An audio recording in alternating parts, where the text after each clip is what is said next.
Hello everybody and welcome back to the iGeek Books blog. Today, you've guessed it, another Sophie Kinsella book. This month, I have read a bunch of stuff from her. And today we're going to be talking about Wedding Night. So just keep watching or listening. So this book is very interesting because it follows two stories at the same time of two sisters. Lottie and Fliss. So Lottie is short for Charlotte and Fliss is short for, I don't know, I can't remember. Anyway, so Lottie, it starts the whole book because she just got her boyfriend an engagement ring because she is being very just about the fact that men get nothing when they propose. They get the nerves, they get the whole having to plan the whole thing, but they don't get anything. So she went to a store. After a day of knowing that her boyfriend was going to propose, she bought a ring and she's now going to a cafe where she's going to have a special lunch with her boyfriend before he goes to the States. As it turns out, Richard is not going to propose. He was going to propose to use his miles to go on a trip. And she just has a fit, as you would expect, because she's been waiting for 3 years. She's already done with the whole boyfriend thing. She wants to get married, damn it.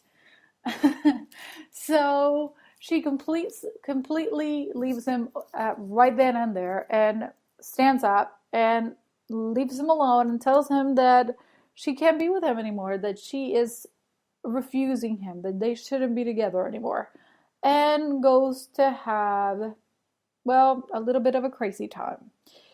Something that her sister Fliss calls her unfortunate decisions, because every time she breaks up with a boyfriend, she does this kind of thing. She starts talking about going to school or taking up sport or getting back a couple of sizes or something. She needs a new project, which ends up being an unfortunate decision because it always backfires and Fliss has to get her out of it. This time, however, it takes the complete cake because Fliss has just realized that an old flame has come into her sister Lottie's life. They have apparently connected and decided to get married right away. And it is a little bit insane and a little bit naive and a lot funny. So the whole thing is about them, and by them I mean Lottie and her new husband, Ben, trying to have sex on their honeymoon or before their honeymoon because they decided to wait. And her sister Fliss completely blocking her from trying to do it because she is going through a divorce. She has a child.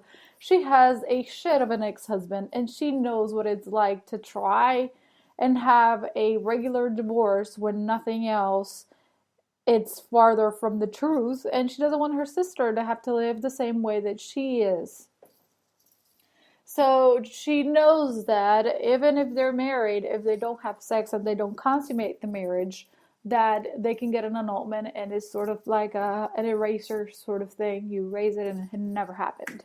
So the whole premise of the book is good, and I loved this book. It completely cracked me up all the way until the end, and it does have a happy ending. But the things these two women do, I mean, honestly, it's like it's typical of sisters, I would suppose. Me not having any close sisters, even though I have three of them, that you try and always be better than them in the sense that if you have one thing, you want to just completely flaunt it for her to be happy for you, but at the same time to be a little bit jealous. I think, or at least this is what the book is telling me.